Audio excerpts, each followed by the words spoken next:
3 years together, and my fiancé, 3 years younger than me, had already broken up with me 9 times. I used to see it as part of our romantic drama, until the day he stayed silent while his friend compared me to another woman. The moment I stepped into the house, I could feel the cold emptiness settling in around me. The space was bare and quiet to the point of suffocation. I furrowed my brows, rubbed my temples heavy with fatigue, took off the silver watch from my wrist, the cold metal brushing against my skin like a reminder of the endless hours at the office, then slowly shrugged off my coffee brown blazer and tossed it onto the sofa. I changed into a simple t-shirt, but even that comfort couldn't make it easier to breathe. I didn't even pour myself a glass of water. My hand, almost out of habit, reached for the car keys, and I walked straight out the door. Once again, I had to go find James at the bar, the place he always escaped to whenever he was upset. What was the reason this time? Sitting in the car, I tried to search my memory, but all the breakups blurred together, piled up so high, I couldn't even remember them anymore. One time, I didn't notice he was sick, lying in bed, and I went about my day without a clue. Another time, his song won an award, and I congratulated him casually but didn't ask about the details. One time, I didn't text first for a day. One time the gift I gave him wasn't to his liking. The one that stuck with me the most? When he said that after all these years, we'd never had a real fight. That it was proof I didn't really care. That he didn't matter to me. That I was so indifferent I didn't even bother to argue. I tried to talk to him, calmly, again and again. If something's wrong, say it. Don't use breaking up like a weapon. But that time, he just said coldly, "I'm talking about emotions, and all you ever do is talk logic." That sentence played over and over in my head like an endless loop, making me question whether our love was just one long, pointless debate. In the past, even though we fought often, we still found ways to make up.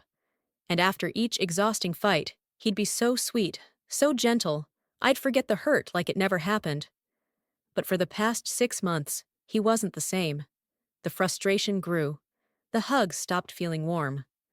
The fights came more and more often, to the point I was worn down. Not just physically, from coming home after late nights at the office, but in my bones, in my soul. Because the moment I stepped into the house, I was pulled into yet another meaningless argument. That's when I finally understood what it meant to be truly, completely drained. But because of everything we'd been through, the only thing I could do was try to soothe him, hoping things would somehow settle down. The bar wasn't hard to find. He was always there, in that same room, with the same old friends. I stepped into the dim hallway, just about to push the door open, when a server carrying a tray of drinks passed me and opened the door ahead of me. The moment it swung open, the stench of alcohol hit me hard, and that's when I heard a voice from inside. Clear, sharp, like a knife straight to the chest. "I honestly feel bad for Tina. You're up late writing music, and who's always there beside you? It's her. You get drunk, and she's the kind of girl who's never had to lift a finger in her life, but she still cleans up after you. Can Sarah ever do that for you? Why haven't you broken up already?" The air froze. And James, the man I loved, said nothing to defend me. Not a word. Just silence. A flicker of guilt in his eyes as he glanced at the girl beside him. Tina, the one who gave him a small smile, as if nothing out of the ordinary had just been said. Act 2. I stood frozen for a long time.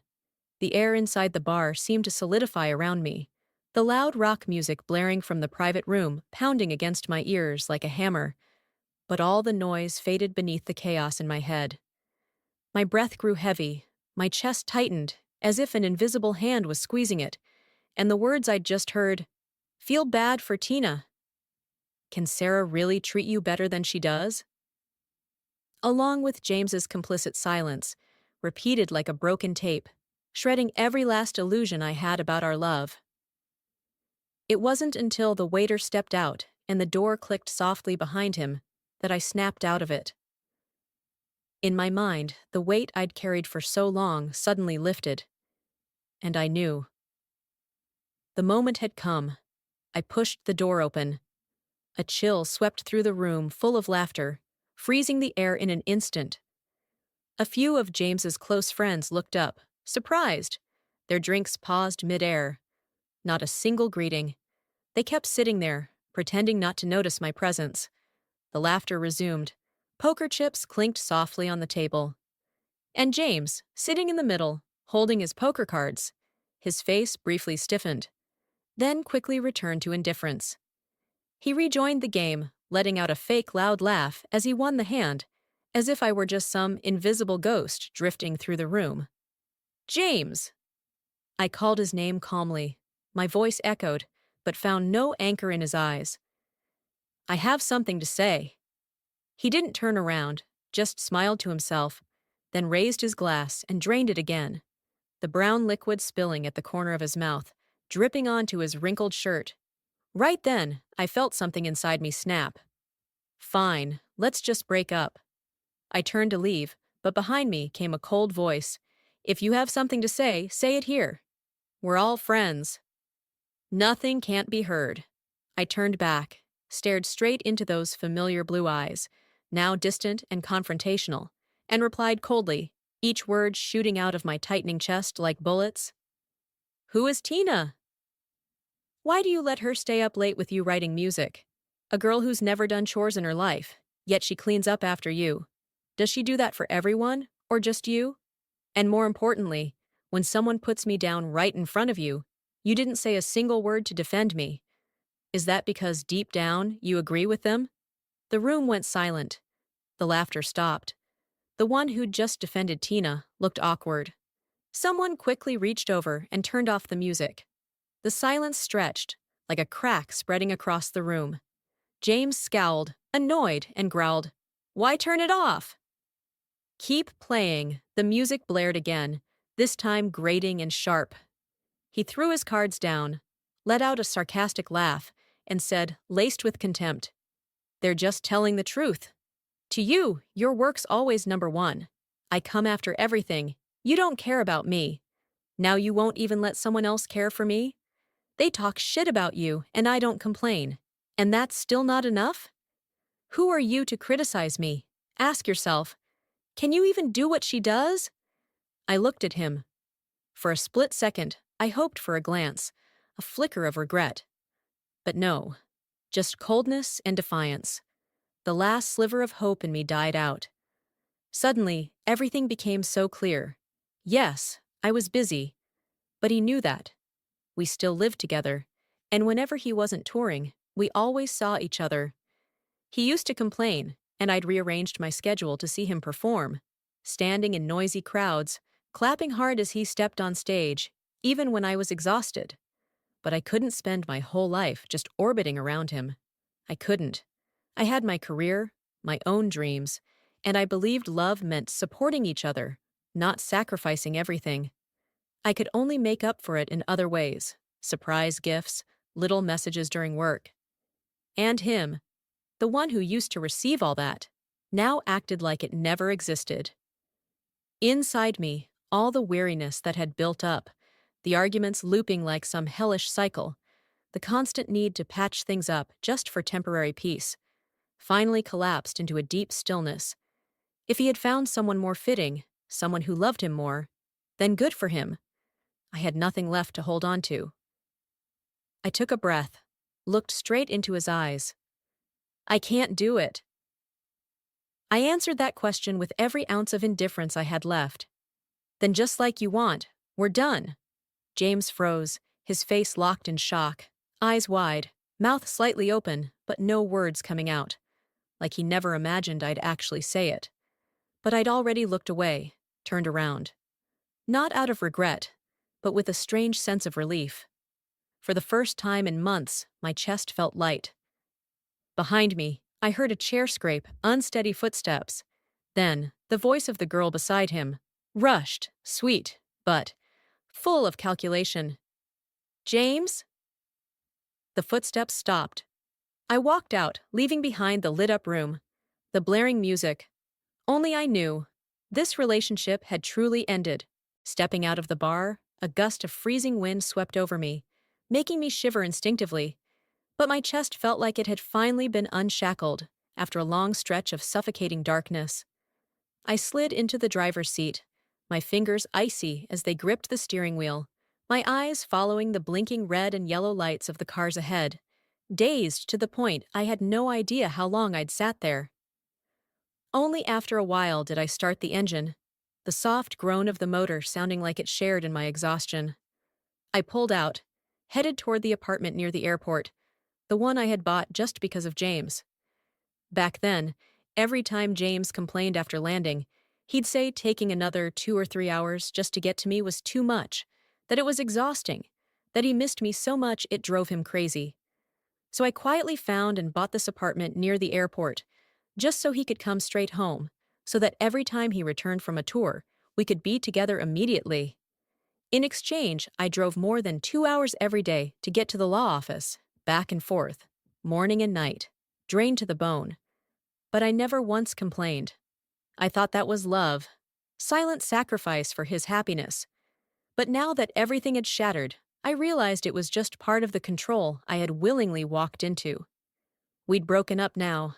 From here on out, I wouldn't have to keep exhausting myself like that. I didn't have much to pack, just one tidy suitcase. It didn't take long before I was done, and leaving the place I used to call home. On the way back to the apartment near my office, my stomach twisted suddenly, sharp and hollow. It hit me that I hadn't eaten all day.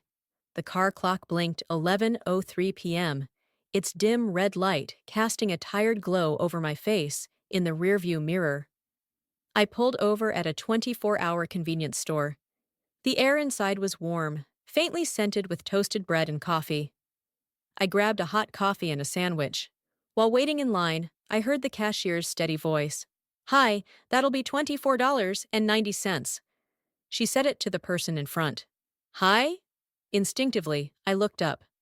My eyes met the direct gaze of a young man, surprised, clear, but like he'd just experienced a shock.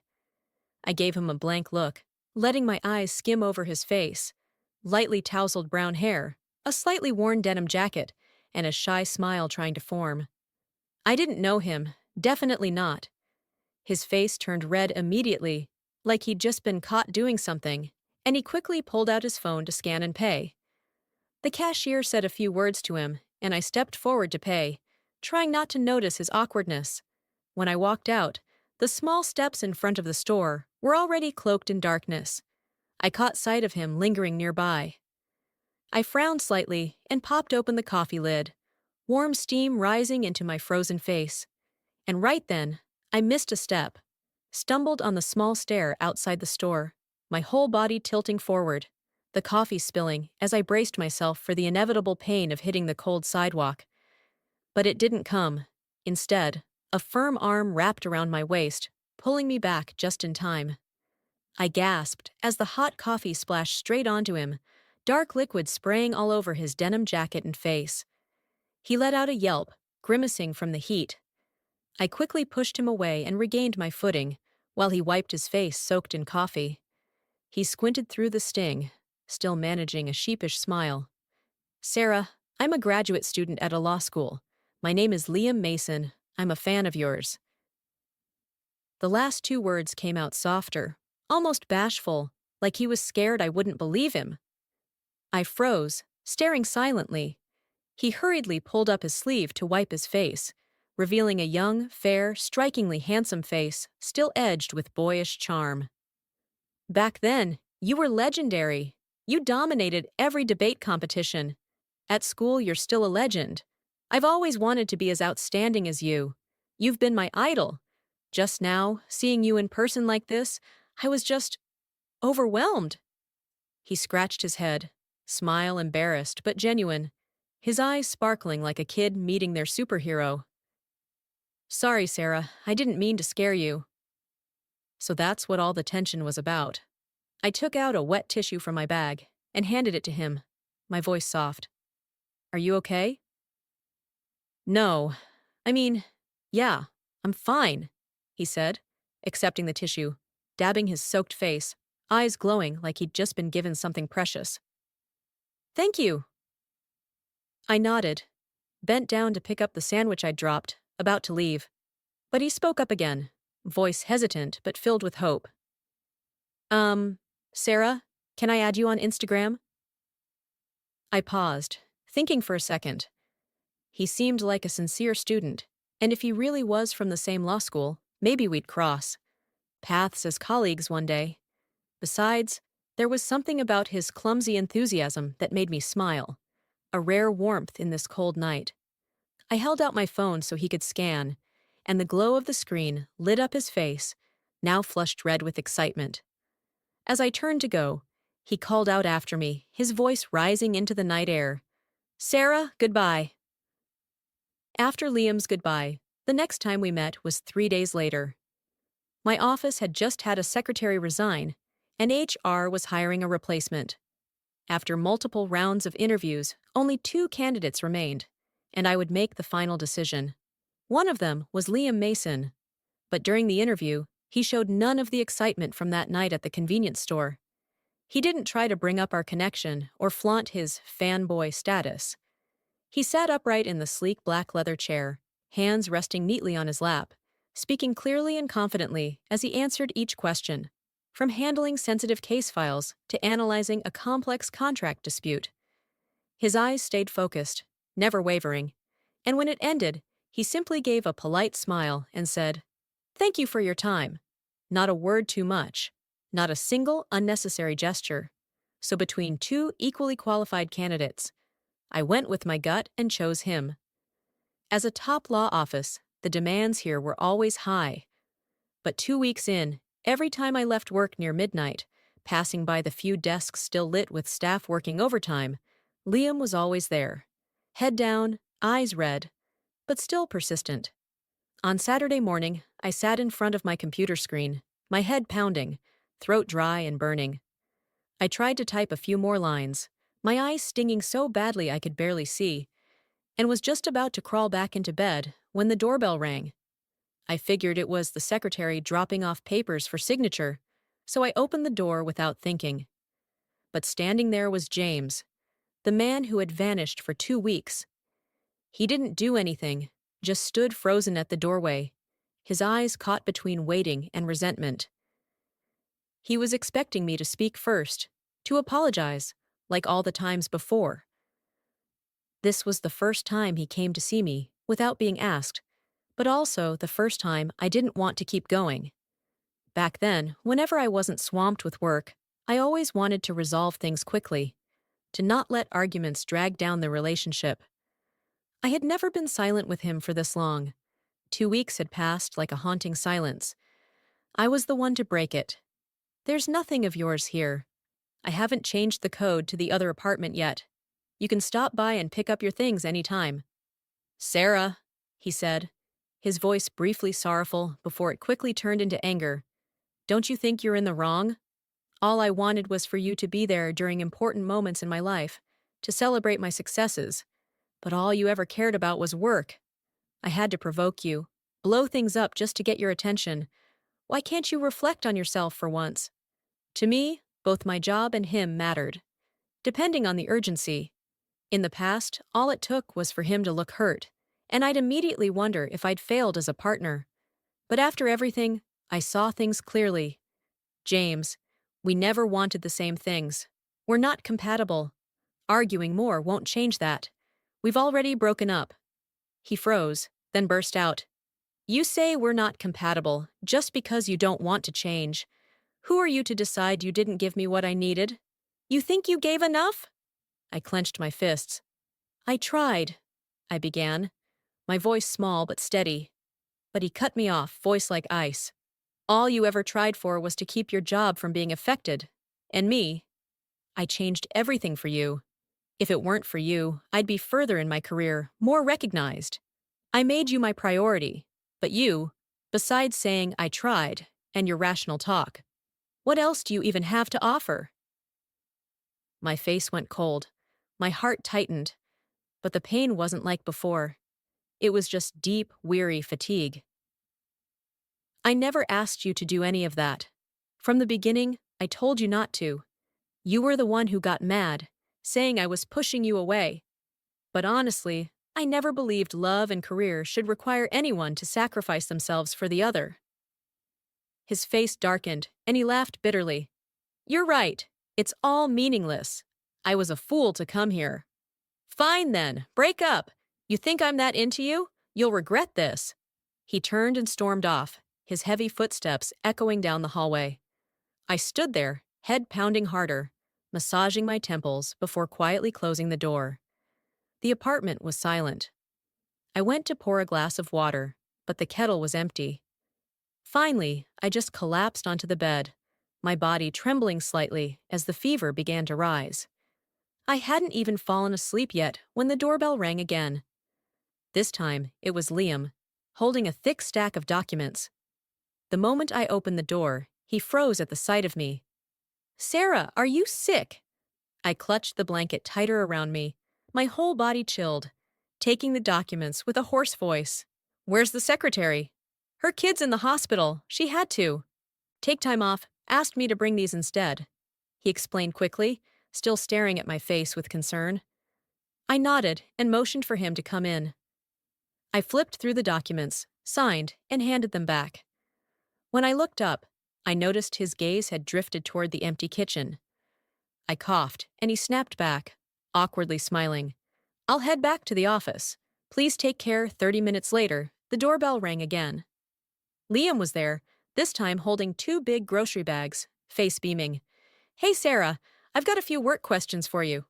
Mind if I sweeten the deal with some food first? I'm a pretty solid cook. Everyone says I'm a total pro in the kitchen. Before I could refuse, he stepped in and shut the door behind him.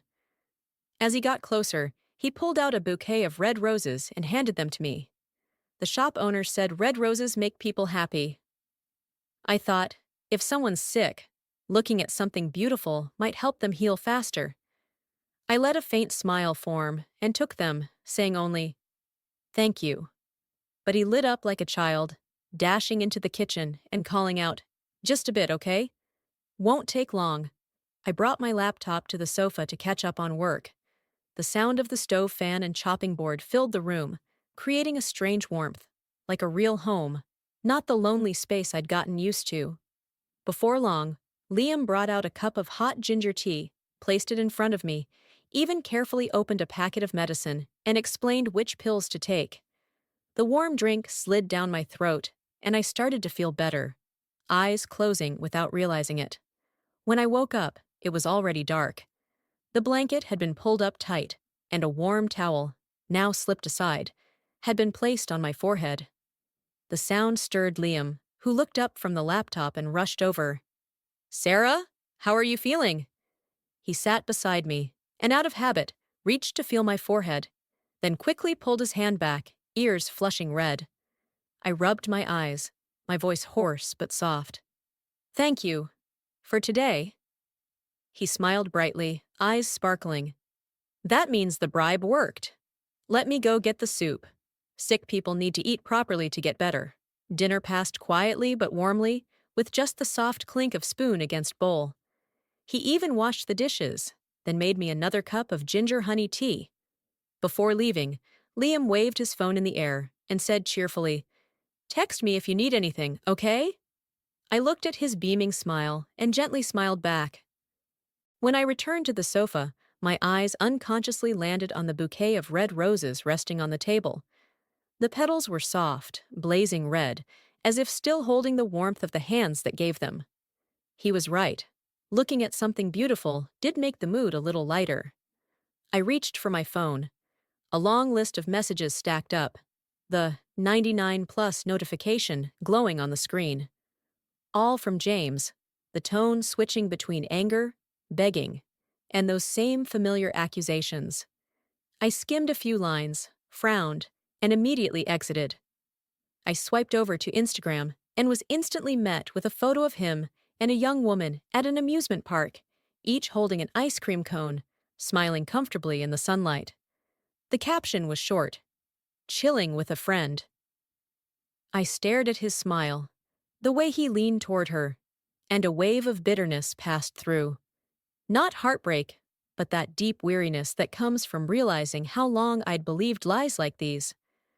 I tossed the phone onto the sofa no longer interested in scrolling. All I wanted now was to take a hot shower, let the water wash away the exhaustion still lingering in my body. Just then, the phone buzzed lightly. A message from Liam appeared on the screen, letting me know he'd gotten home safe, along with a picture of his silly cat rolling around. I smiled faintly, replied with a short message, then set the phone aside. The next morning, sunlight slipped through the curtains, and the phone buzzed again. Liam checking in, his tone warm and caring, asking if I was feeling any better. I replied, thanked him again, and promised to treat him to a meal as thanks. Soon after, he sent another picture, his cat licking its paw, then curiously asked if I often ordered takeout. I kept it brief, admitting my habit of not cooking. Liam immediately suggested I try a different kind of takeout, a meal prepared by him, adding a playful pitch about fresh ingredients and fair pricing, complete with a picture of a puppy hugging flowers with a hopeful expression. I glanced at the leftover soup from the night before. Still fragrant, even though I'd been sick and my taste buds weren't sharp. In my mind, Liam's bright smile flickered into view, like a beam of light clearing away the dullness inside me. My lips curved into a small smile. I messaged back, saying if he didn't mind, I'd give it a try. His reply came instantly, bursting with excitement, calling it an honor and attaching a smug little cartoon dog with paws on its hips. I chuckled out loud, a sense of lightness spreading inside me, like the tension from the day before had quietly begun to dissolve. Liam's cooking was genuinely impressive. Every dish he made was thoughtful, the ingredients fresh enough to make someone like me, who'd never cared much for the kitchen, unconsciously want another bite. It had been almost 2 months of working together at the firm, and I noticed he rarely stayed late. Yet somehow, I always ended up running into him in the elevator after hours, his youthful, bright smile seemingly waiting right there. "Sarah," he greeted softly, a simple hello that somehow always reminded me of that feverish night. His care, the red roses, the flowers that, for the first time after so many heavy days, actually made me feel better. I glanced at the time, still within dinner hours, hesitated for a second, then asked, "Liam, have you eaten yet? Let me treat you." The elevator had just reached the first floor, the one he was clearly planning to exit.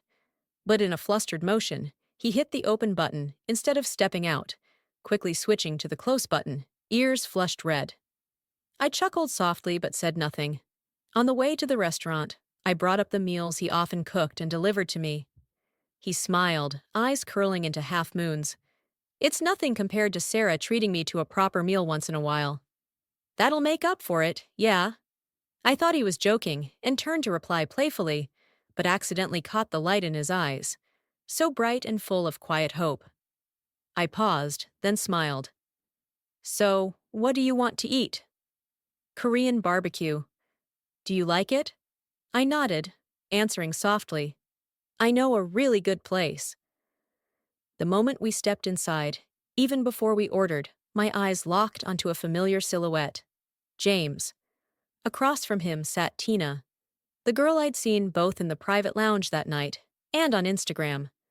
Turns out, for the past 2 months, she'd been by his side in nearly every city, attending every performance. This was the type of woman he needed, someone who revolved around him. I calmly turned my gaze away and went back to scanning the menu as if I hadn't seen anything.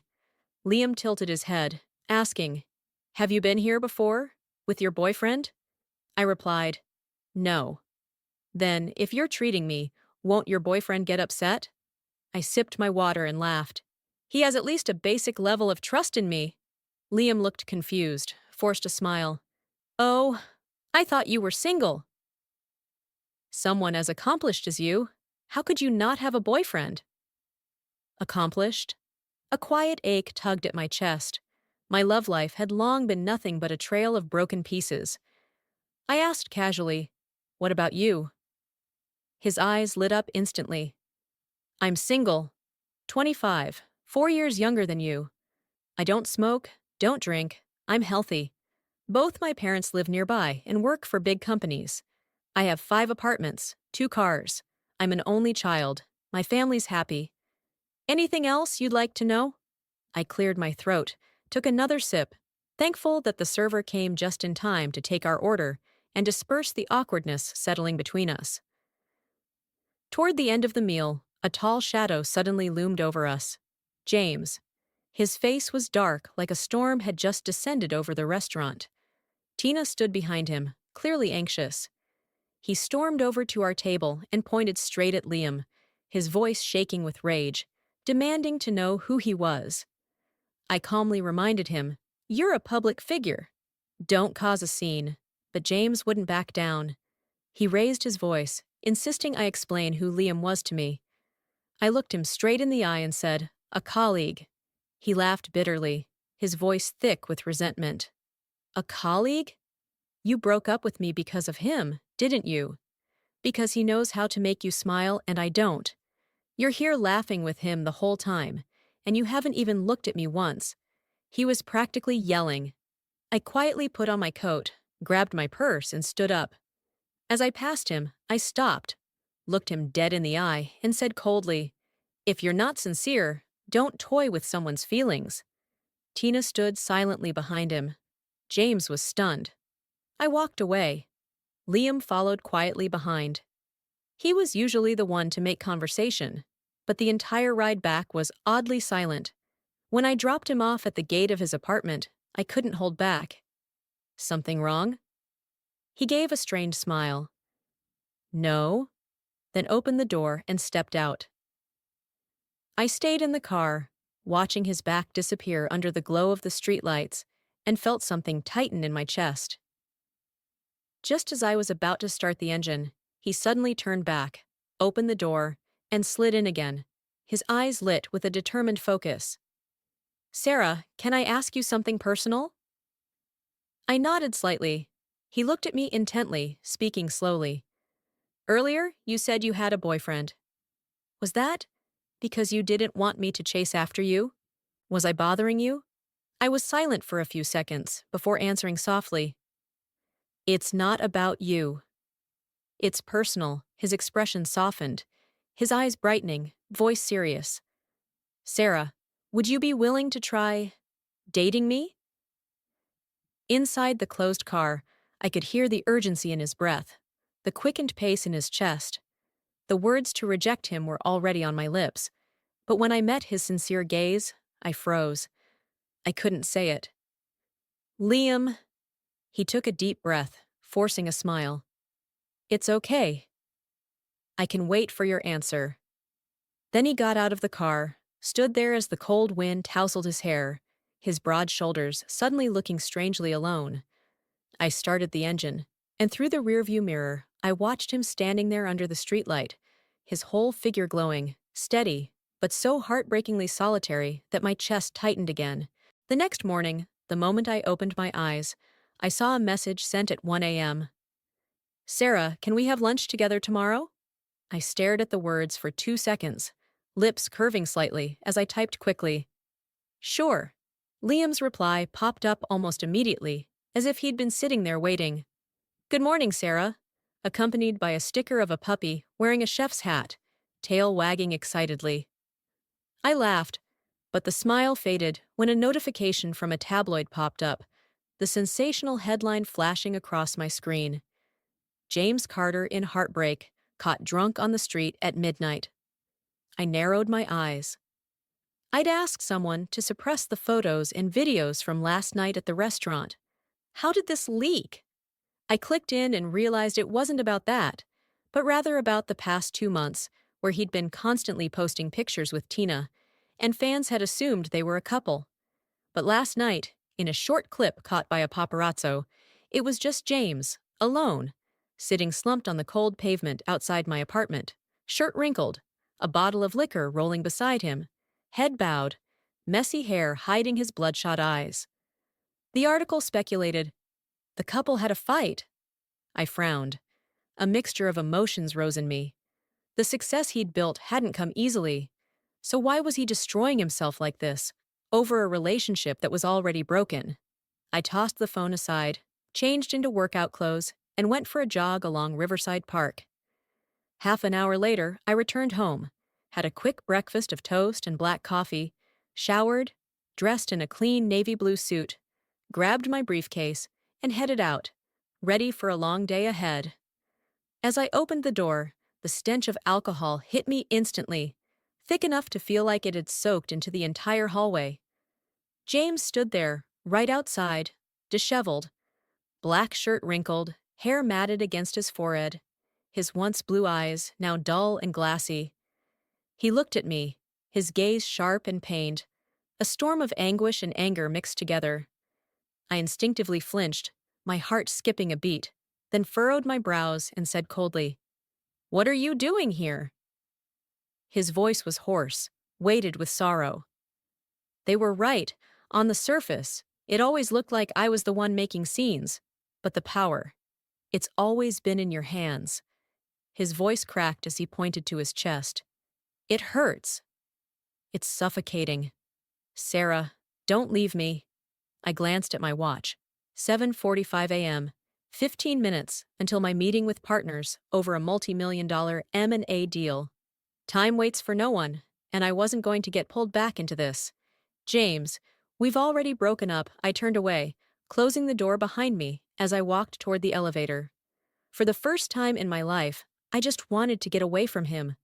I didn't want to look back, didn't want to let his words pull me back into the same spiral. But James suddenly grabbed my arm, tight enough to stop me in my tracks, then pulled me against his chest, holding me so tightly, it felt like he feared I might disappear. The stench of alcohol and his old cologne overwhelmed me, making it hard to breathe. "I'm sorry. I was wrong," he whispered, his voice breaking apart. "I won't fight anymore. Can we please be together again?" I struggled, trying to push him off. "James, snap out of it!" But he wouldn't let go. His grip tightened, his eyes bloodshot and wild like a wounded animal. "Why? There's nothing between me and Tina. I never cheated. What about you? Did you ever even love me?" I trembled, fighting him with all I had, my fingernails digging into his arm, almost breaking skin, but his strength was overwhelming. The heavy smell of alcohol hit my face, his breath hot and frantic, mixed with stale cigarettes, and his grip, sharp and punishing like a vice, crushed my wrist as if he wanted to squeeze out the last remaining piece of what we once were. The elevator chimed with a cold metallic ding. Liam stepped out, tall and alert, freezing at the sight before him.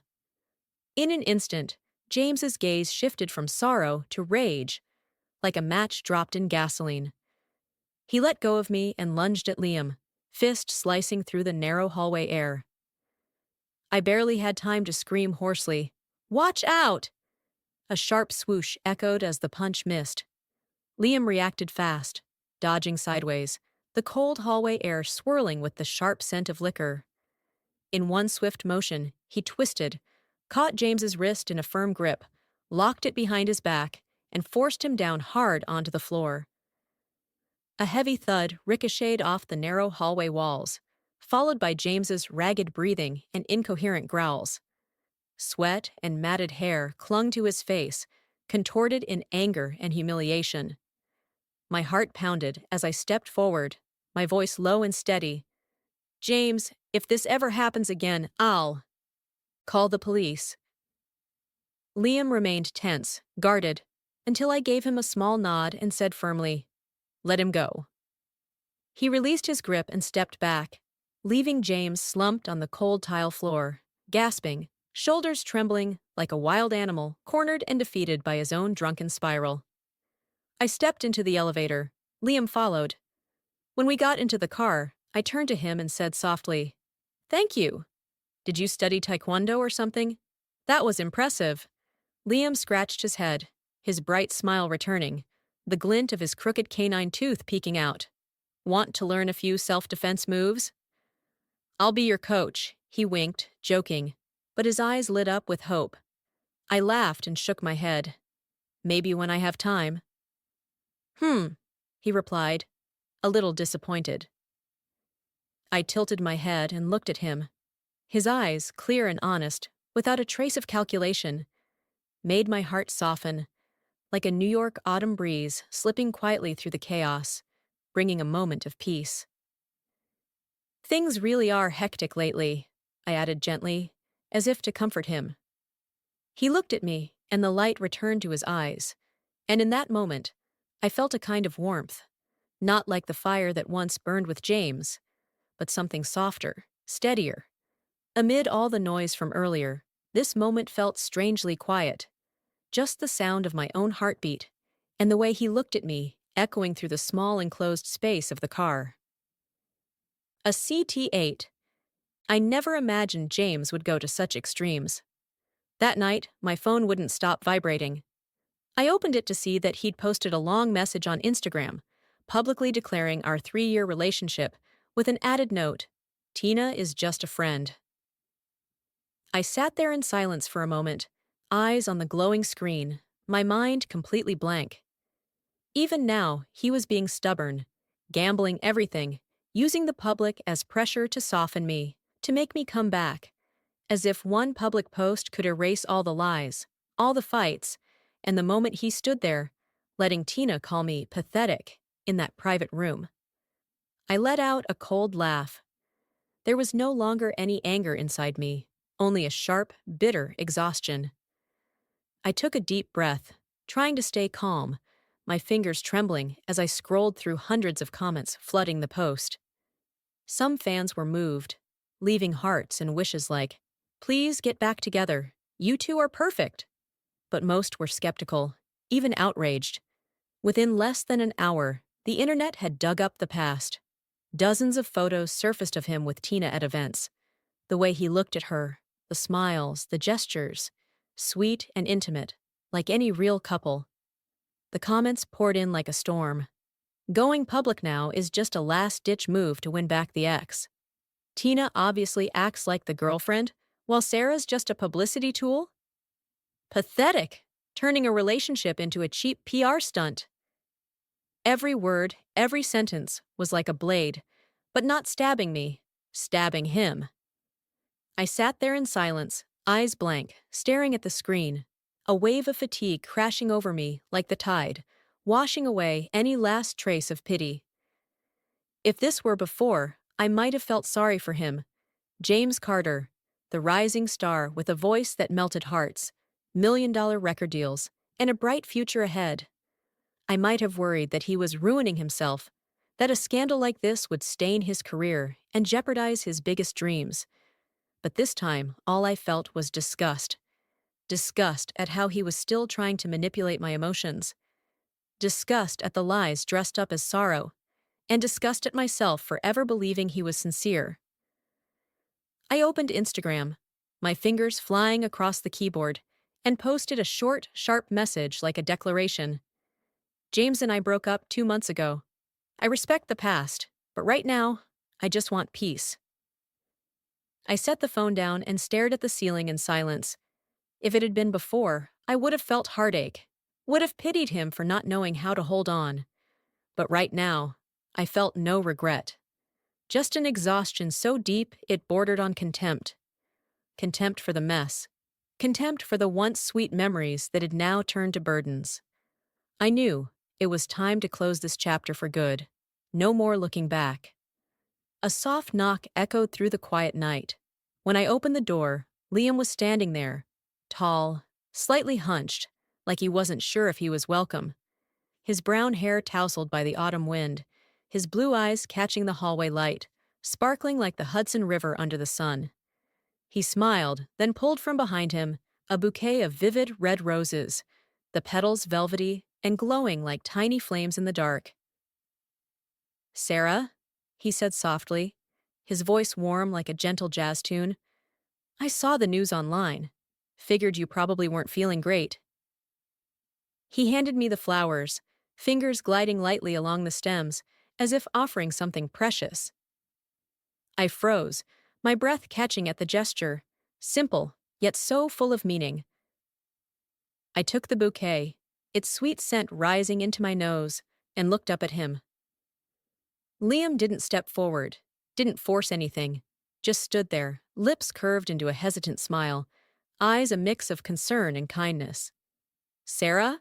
Sleep well, he said, voice like a quiet blessing, sincere and gentle. A sudden warmth swelled inside me, and just as Liam turned to leave, I reached out and wrapped my arms around him. Don't go.